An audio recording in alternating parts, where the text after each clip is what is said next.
Hi, Josh. Jeff Allen here again. Another video response to one of your other posts on LinkedIn about how much are you paying in taxes that you just posted a couple days ago.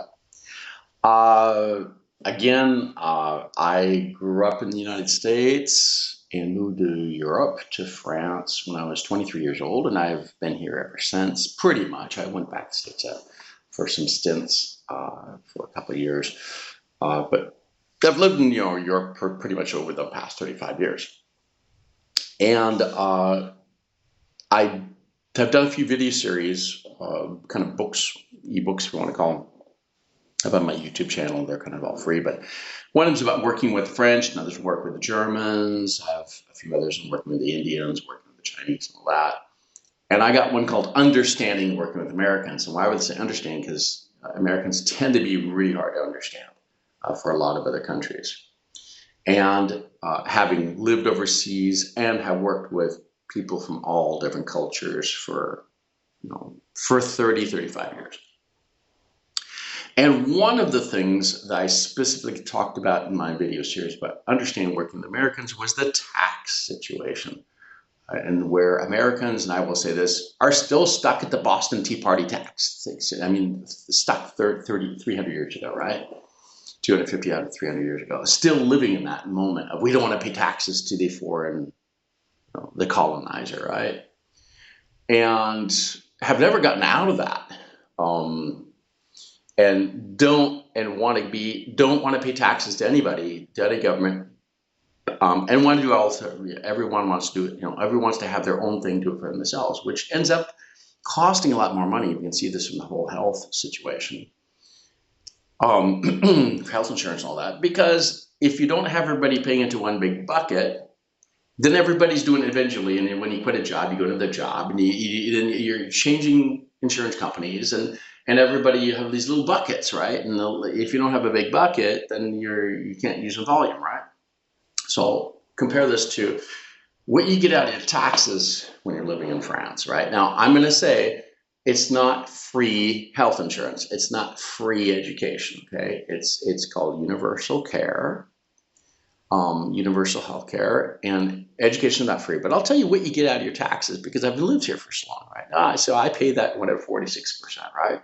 Actually, my employer pays 55. Okay, the employer pays 55% taxes on top of what you earn, plus you pay taxes. So it's a little bit more than just overall.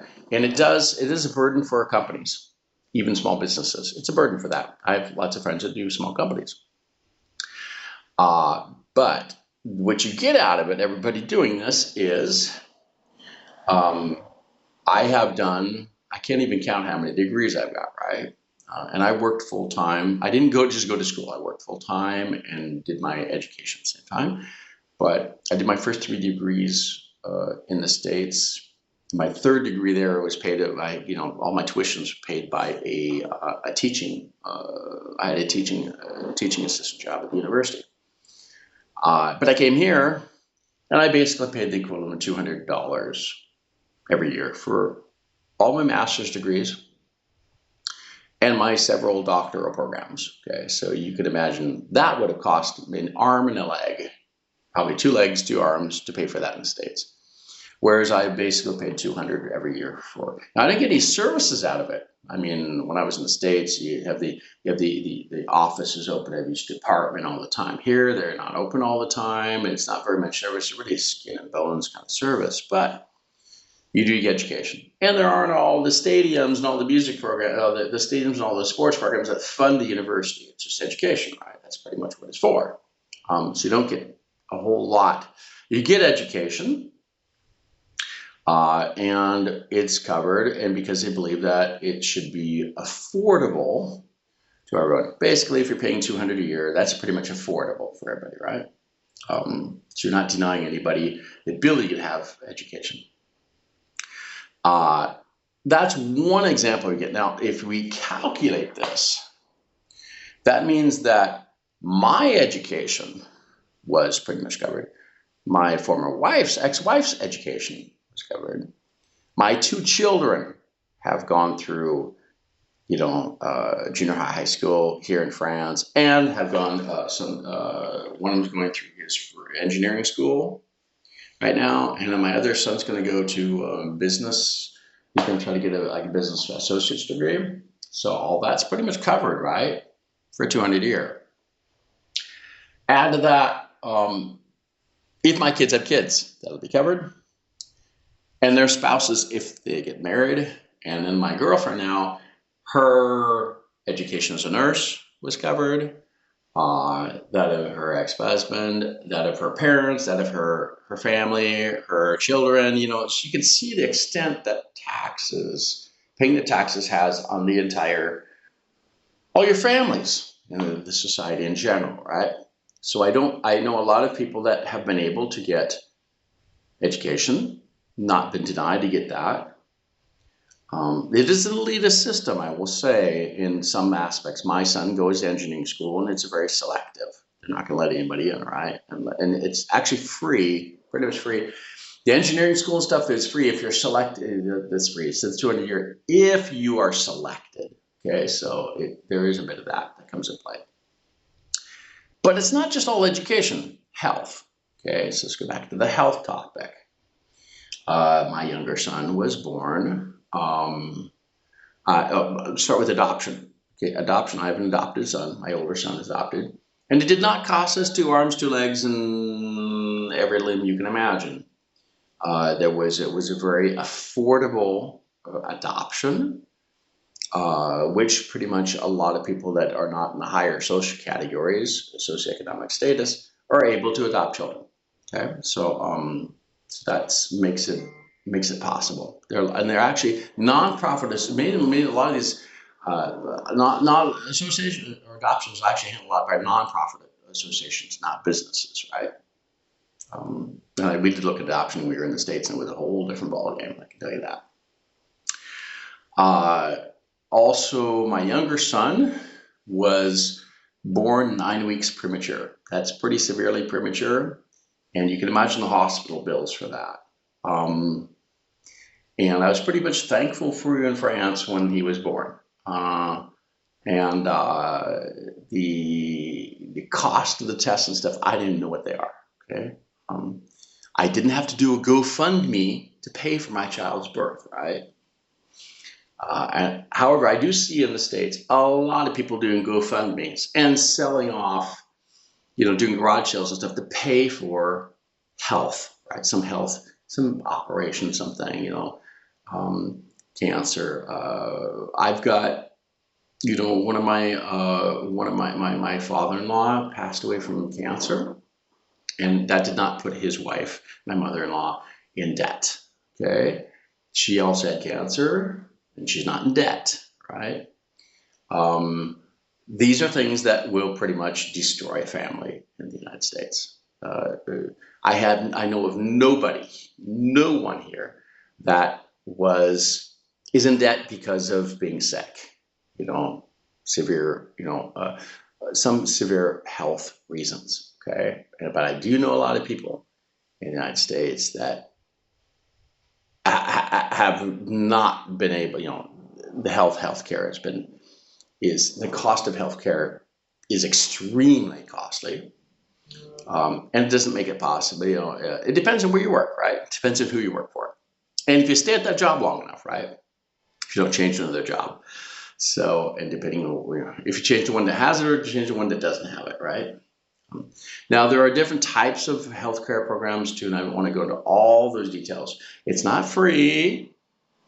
It is universal healthcare. And then you can buy, every company has to offer what they call supplementary health insurance. They have to offer it. Now, their coverage isn't always the same. I have excellent coverage because I work for a big multinational, but my ex-wife worked for a small little company, and she doesn't have as great. It's like her dental or her eye care and all that kind of optical stuff isn't as good for the kids. Kind of depends. So they tend to be on mine. But these things the taxes cover this, right? And I have no regret after having lived here for 35 years to know the benefits I've gotten overall from my overall family, right? the whole family, that everyone's benefited. Everybody's in pretty much good health. Um, and there are, and everybody is able to get education to a point where they want to do it, right? And they're not denied that financially for whatever reason. Now, there are other things to this. I've made another video somewhere here recently about, does a social system kind of does that tend to create lack of performance or lack of motivation? Yeah, I made a whole video about that too, and I talked about how you can see that in French culture, that they're, in the States, it's, everyone for themselves. So it's pretty much very, Darwinistic. Okay, the survival of the fittest. So if you're one, but in general, you're still not denied the opportunity to get healthcare or education or anything these different public services to pay for. And I add to it the transport system. Gee, it's so cheap. I mean, I pay for all of monthly pass for all of the Paris area, which we'll say is like 100 square mile area. I pay $85 a month, right? So basically $85 a month for unlimited travel on train, bus, tram, metro, everything, subway, right?